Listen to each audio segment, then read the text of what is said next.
오늘도 이렇게 새벽에 깨워주신 하나님께 감사드리며 송수복 집사님의 기도로 새벽 기도회를 시작하겠습니다. 사랑과 은혜가 풍성하신 하늘에 계신 아버지 하나님, 오늘도 저희들에게 일찍 일어나게 하시사 아버지의 말씀을 경청할 수 있도록 은혜 주심을 인하여 감사드리옵나이다. 아버지 하나님, 우리 목사님이 말씀을 전하시는데 영육간의 강건함을 허락하여 주시옵시고 성령의 능력을 더하여 주시사 저희들은 그 말씀을 받아 실천할 수 있는 저희들이 되게 하여 주시옵시기만을 간절히 바라고 원합나이다. 아버지 하나님, 오늘 한날의 생애도 믿음으로 승리하는 삶이 되게 하여 주시옵시기만을 간절히 바라옵고 사랑이 많으신 예수님의 이름으로 간절히 기도드리옵나이다. 아멘. 아멘. 네, 감사합니다. 어제는 새벽 기도회를 했는데 제가 녹음을 눌렀어야 되는데 모르고 취소를 눌렀나 봐요. 그래서 이제 이게 동영상이 그냥 날아가 버렸습니다. 그래서 어제 동영상 못 올려드리게 돼서 죄송하게 생각합니다. 예, 오늘은 실물교훈 19장 용서의 한도 두 번째 부분을 함께 말씀을 살펴보도록 하겠습니다. 성령께서는 사도 바울을 통하여 우리에게 아래와 같이 분부하셨습니다. 그러므로 그리스도 안에 무슨 권면이나 사랑의 무슨 위로나 성령의 무슨 교제나 긍휼이나 자비가 있거든 마음을 같이하여 같은 사랑을 가지고 뜻을 합하며 한 마음을 품어 아무 일에든지 다툼이나 허영으로 하지 말고 오직 겸손한 마음으로 각각 자기보다 남을 낮게 여기고 각각 자기 일을 돌아볼 뿐더러 또한 각각 다른 사람들의 일을 돌아보아 나의 기쁨을 충만케 하라. 너희 안에 이 마음을 품으라. 곧 그리스도 예수의 마음이니. 그러나 죄를 경하게 여겨서는 안 됩니다. 주께서는 우리에게 우리 형제의 죄를 용인하지 말라고 명하셨습니다. 그는 말씀하시기를 만일 내 형제가 죄를 범하거든 경계하라고 하셨습니다. 죄를 지라고 지적해 주므로 죄를 죄라고 지적해 주므로 죄를 범한 자로 하여금 그것을 분명히 알도록 해야 합니다. 무조건 죄를 용서하겠다고 해서 그냥 내가 용서해야 하고 이렇게 말하는 것이 아니라 이거는 이런 잘못이다라고 얘기하라는 거죠. 그래서 그러나 이제 죄를 죄라고 지적해 줌으로써 그들이 그것을 알고 회개할 수 있도록 인도하라는 것입니다. 성령의 감동을 입어 디모데에게 써보낸 편지에서 바울은 말씀을 전파하라. 때를 얻든지 못 얻든지 항상 힘쓰라.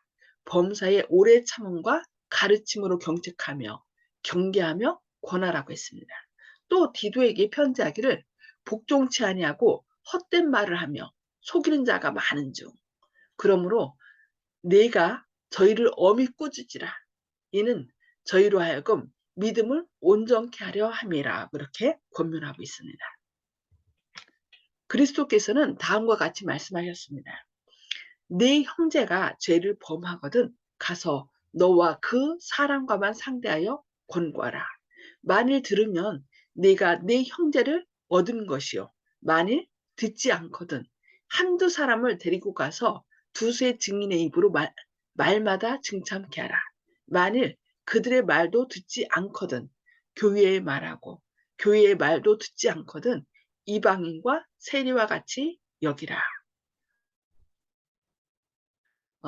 그래서 유대인들은요, 만약에 내가 죄를 지은 것이 생각났어요. 그런데 그 사람한테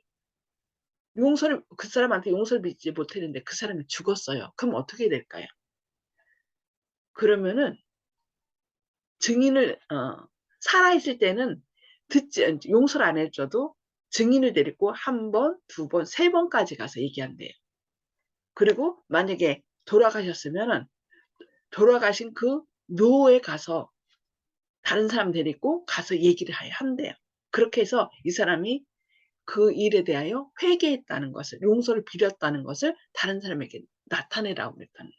그러니까 우리가 무조건 죽었으니까 그만둬 이게 아니라 뭐 하나님께만 구하면 다 용서해줘 그렇게 생각하고 그냥 하나님께만 하는 경우가 있거든요. 그래서 다른 사람들이 얘기하기를 저 사람들은 그냥 말만 "잘못했어." 하면은 하고 행동을 바꾸지 않는다라고 얘기를 하는데 성경의 가르침은 그게 아니에요.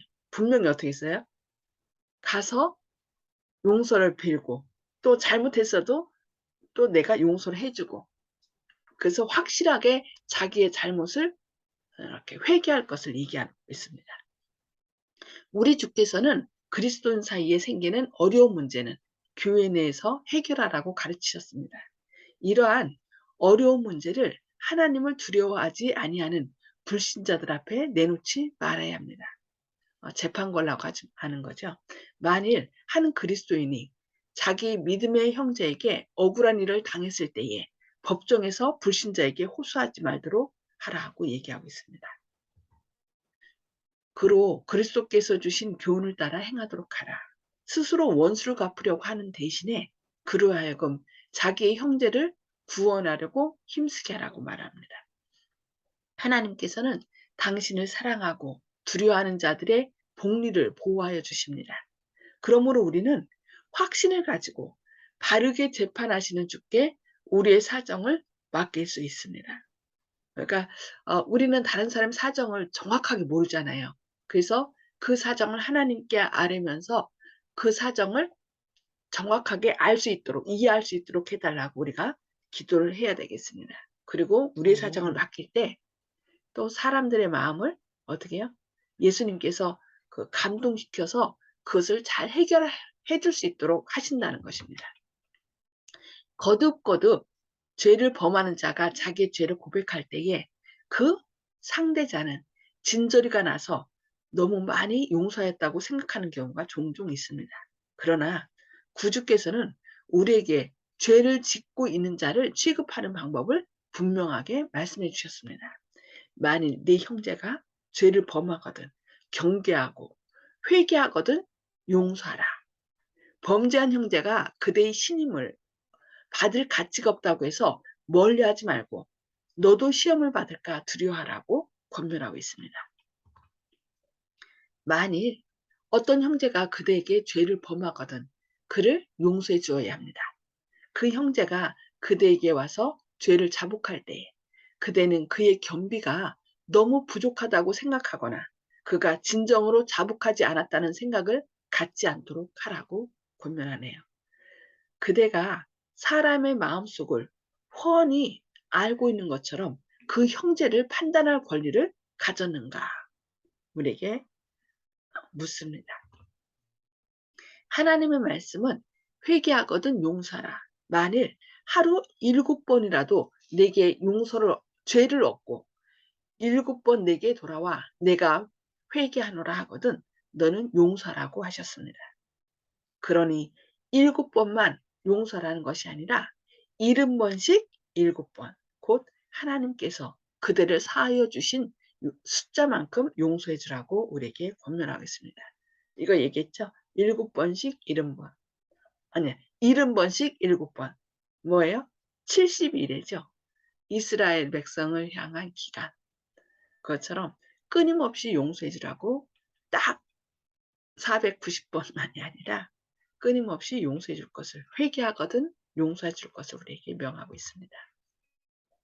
우리 자신은 모든 일에 하나님께서 거저 주시는 은혜의 빚을 지고 있습니다. 언약에 나타난 하나님의 은혜가 우리를 그분의 자녀로 받아들이게 합니다. 구주를 통해서 나타난 은혜가 우리의 구속과 중생을 이루게 하고 예수와 더불어 후사가 되도록 역사했습니다. 우리는 이 은혜를 다른 사람에게 나타내야 합니다. 죄에 빠진 자에게 낙심할 기회를 만들어주지 말라. 바리새인과 같은 완고함이 우리의 마음속에 생겨 형제의 마음을 상하게 하지 않도록 하라. 와, 여기 죄에 빠진 자에게 용서하지 않음으로 인하여 그를 낙심할 기회를 만들어주지 말라고 얘기하네요. 사람으로 하여금 낙심케 하는 것은 사단의 일이랍니다. 사람을 어떻게 이렇게 세워주고 그를 고무시키는 것이 소망으로 고무시키는 것은 그리스도의 일이에요. 위에 그림이 누구 그림이에요? 요셉이 형제들을 자기를 죽도록 종으로 팔아버린 그 형들을 이렇게 용서하는 그림이죠. 이게 쉬운 일이 아닌데 이것처럼 예수님께서 우리를 용서하신 예수님께서 우리 안에 거하셔서 예수님의 은혜로 우리도 우리 우리에게 잘못한 사람들 와서 내가 잘못했다라고 얘기하는 사람들을 용서할 수 있는 저와 여러분 되기를 바랍니다. 우리의 마음과 정신에 조금이라도 조롱하고 비웃는 생각이 일어나지 않도록 하자. 억양에 있어서도 조롱하는 기색이 나타나지 않게 하라고 얘기하네요. 만일 그대가 그대 자신에 대한 말을 하거나 무관심한 태도를 취하거나 또는 의심하고 불신하는 태도를 보임으로 인하여 한 영혼을 파멸시킬 수 있다. 이러한 영혼은 그의 마음을 감동시킬 동정 어린 마음, 곧 맏형님 예수 그리스도의 마음을 가진 형제가 요구된다라고 우리에게 권면하고 있습니다. 어? 네가 회개해서 네가 뭐 용서해 달라고 우리가 이제 누가 와서 얘기하는데 좀 비웃을 수도 있습니다. 그렇게 함으로 그 마음을 어떻게 하라는 거예요? 절망시키지 말라라고 얘기하고 있습니다. 그 영혼으로 하여금 자기를 굳게 붙잡아주는 동정어린 손길을 느끼게 하고 또 기도합시다라는 속삭임을 듣게 하라. 그렇게 하면 하나님께서는 그 사람과 그대 자신 두 사람 모두에게 풍성한 경험을 주실 것이다. 기도는 우리들 사이를 연합시키는 동시에 하나님과 연합시킵니다. 기도는 하나님을 우리 곁으로 오시게 하고 낙심하고 고민하는 영혼들에게 세상과 육신의 정욕과 마귀를 이길 수 있는 새 힘을 줍니다. 기도는 사단의 공격을 물리치게 합니다. 아, 너무 좋은 말씀이에요. 우리가 이렇게 새벽에 일어나서 이 말씀을 보고 또 나중에 서로를 위하여 기도제목 놓고 기도하는데 이 기도야말로 우리들 사이를 연합시키는 동시에 하나님과 연합시키고 사단의 공격을 물리치게 한답니다. 아, 너무 좋은 약속의 말씀입니다. 사람이 그들의 눈을 불완전한 인간에게서 돌려 예수를 바라볼 때에 그들의 품성에 신령한 변화가 생깁니다. 마음속에서 역사하는 그리스도의 영이 그들의 마음을 그리스도의 형상으로 화하게 합니다. 그 다음에 그대가 할 일은 예수를 높이는 일입니다. 그러니까 우리가 자꾸 사람을 보는 대신에 누구를 보아요? 나를 대신하여 나의 모든 죄를 용서하시고 십자가에 달려 돌아가신 그 예수님을 바라보면 나도 모르게 내 마음속에 변화가 생긴다는 것입니다. 우리는 사람 바라보는, 연약한 사람 바라보는 것, 그리고 불완전한 나를 바라보지 마시고 날마다 누굴 바라봐야 돼?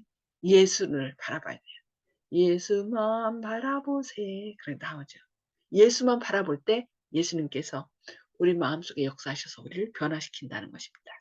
마음의 눈을 세상 죄를 지고 가는 하나님의 어린 양에게로 돌리라. 그리고 그대가 이 일에 종사할 때에 죄인을 미혹한 길에서 돌아서게 하는 자가 그 영혼을 사망에서 구원하며 허다한 죄를 덮는다는 것을 기억하라고 우리에게 권면하고 있습니다. 너희가 사람의 과실을 용서하지 아니하면 너희 아버지께서도 너희 과실을 용서하지 아니하시리라. 어떤 것으로도 용서하지 않는 정신을 변명할 수 없습니다. 다른 사람에게 긍휼을 베풀지 않는 자는 자기 자신이 하나님의 용서하시는 은혜에 참여하지 못했다는 것을 드러냅니다.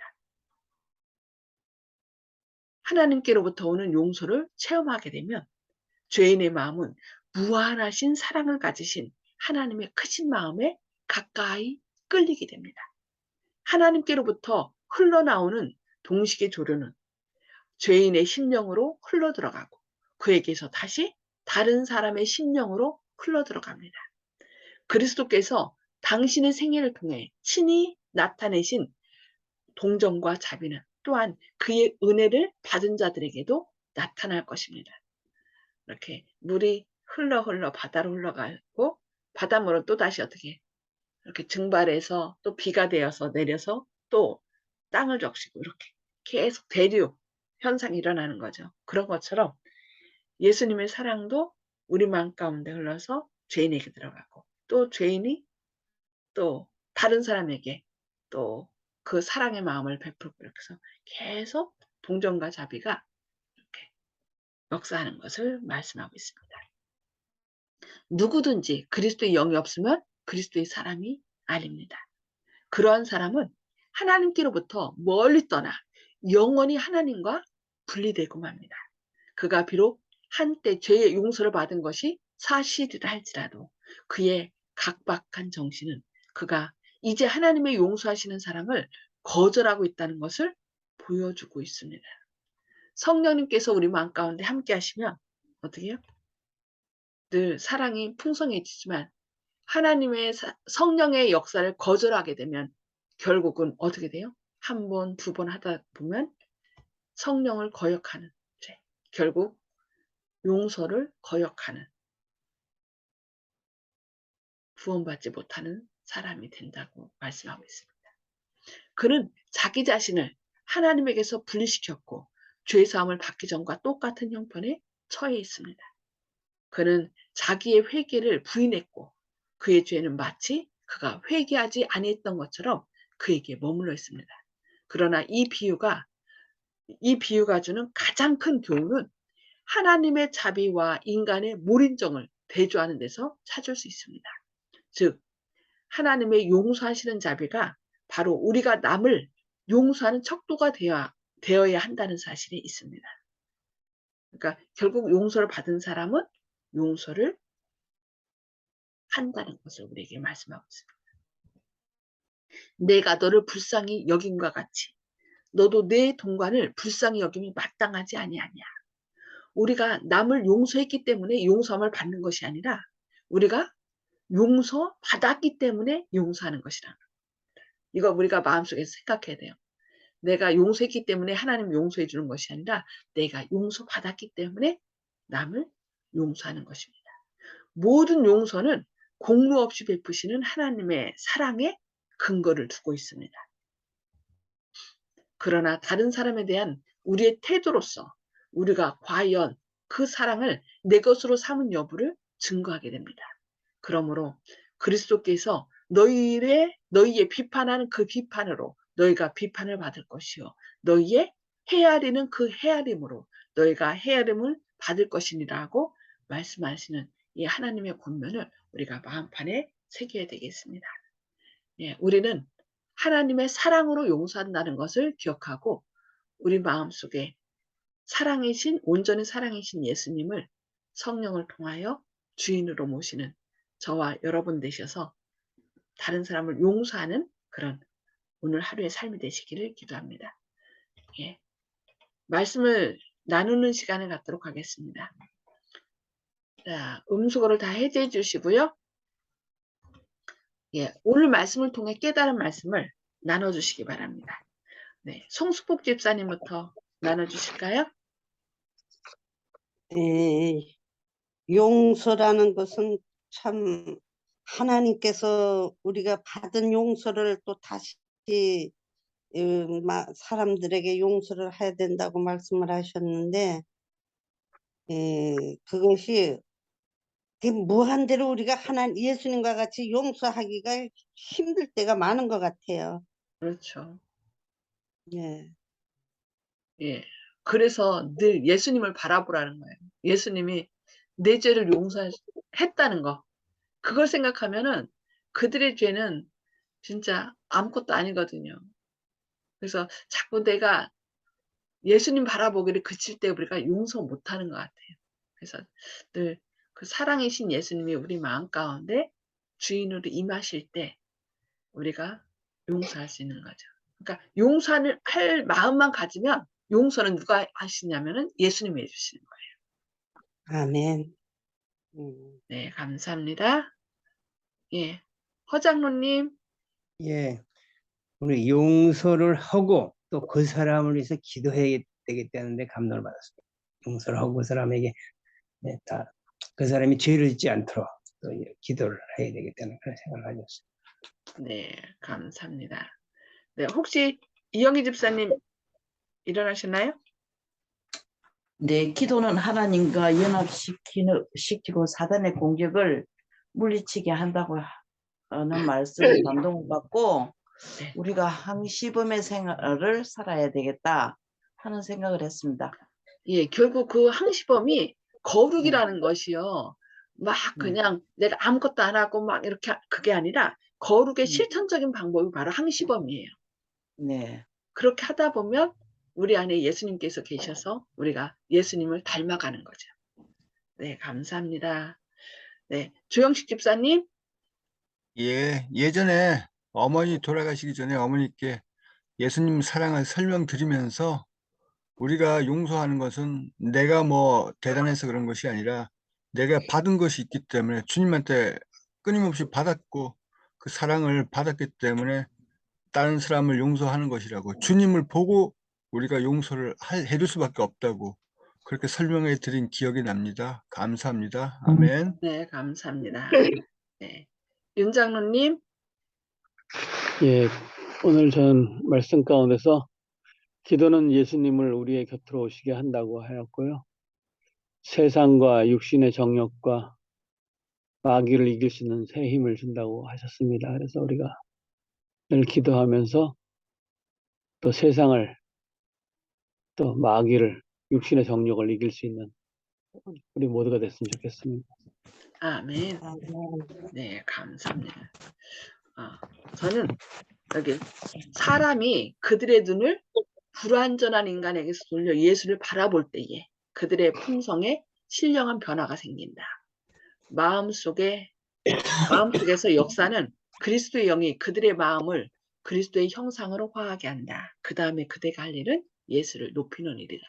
우리가 용서 솔직히 못해요. 용서의 근원은 우리가 아니라 하나님께 있거든요. 하나님의 사랑으로 하는 거고.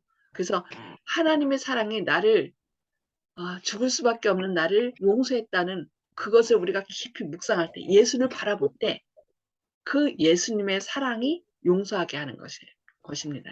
그래서 우리가 자꾸 예수님을 바라볼 때 우리의 품성이 어떻게 해요? 변화가 되고 용서하지 못하던 우리가 남을 용서하게 예수님께서 해주신다는 거예요. 자꾸 우리가 어떤 말씀이 주어졌을 때 그 말씀을 내가 하려고 하거든요.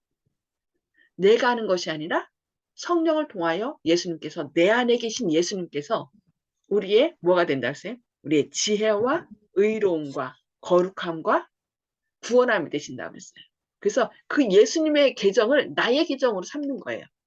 근데 자꾸 사람들은 내가 그거를 어떻게 하라니까 내가 용서해야 되고 내가 하려고 하니까 그게 내 힘으로 하려고 하니까 안 되니까 또 어떻게 실망하고 절망하거든요. 근데 내가 하는 것이 아니라 내 안에 계신 예수님. 그러니까 내가 하는 일은 내 힘으로 안 돼요. 주님 도와주세요. 주님께 맡깁니다. 그게 믿음으로 말미암은 의입니다. 그래서 오늘도 이 용서라는 권면 어떻게 용서해? 솔직히 용서가 됩니까? 나를 그냥 괴롭히고 힘들게 했던 사람인데 그러나 나는 안 하지만 나는 못하지만 나를 용서하신 그 예수님이 내 안에 계실 때 할 수 있다는 거. 그래서 예수님 저는 못해요. 그러나 주님께서 하라니까 전 순종하길 원합니다. 주님께서 해주세요라고 우리가 맡길 때 주님께서 해주신다는 거. 그래서 오늘도 우리 힘이 아니라 예수님의 능력으로 죄를 이기고 또 용서하고 주님의 품성으로 변화되는 그래서 주님께 영광 돌리는 하루 되기를 바랍니다. 그러면서 우리 함께 기도하시겠습니다. 하늘에 계셔서 저희를 사랑하신 아버지 오늘도 이렇게 깨워주시고 주님의 말씀을 통하여 저희를 권면해 주시니 주님의 사랑과 은혜를 인하여 감사드립니다. 주님께서 우리를 죄에서 구원하실 뿐만 아니라 또 우리에게 내가 너희를 용서한 것 같이 너희도 용서하라고 말씀합니다. 그러나 주님, 저희 힘으로는 할 수 없습니다. 할 수 없음을 고백합니다. 주님께서 말씀하신 대로 저희 연약함 그대로 주님께 내어놓습니다. 저희는 못하지만 죄를 이기신 주님께서 저희 안에 주인으로 계실 때 그 모든 말씀대로 즐겨 순종할 수 있음을 믿습니다. 주님께서 저희 안에 오셔서 저희의 죄를 주님의 보혈로 제거하여 주시고 또 저희의 마음을 주님의 아름다운 형상으로 회복하여 주시옵소서. 그리하여 저희의 삶을 통하여 주님의 영광이 많은 사람들에게 증거되므로 그들도 주님을 믿고 함께 구원받는 놀라운 구원의 역사가 일어나게 하여 주시옵소서. 오늘도 죄 가운데서 절망하며 또 여러 가지 질병으로 인하여 고통 가운데 주님께 부르짖는 분들이 있습니다. 주님께서 오늘 또 능력의 팔로 그들을 붙드시고 일으켜 세우시며 또 모든 질병으로부터 치유하여 주실 것을 인하여 감사드리오며 예수님의 이름으로 간절히 기도드리옵니다. 아멘. 감사합니다. 오늘도 주님을 바라봄으로 승리하시는 저와 여러분 되시기를 기도합니다.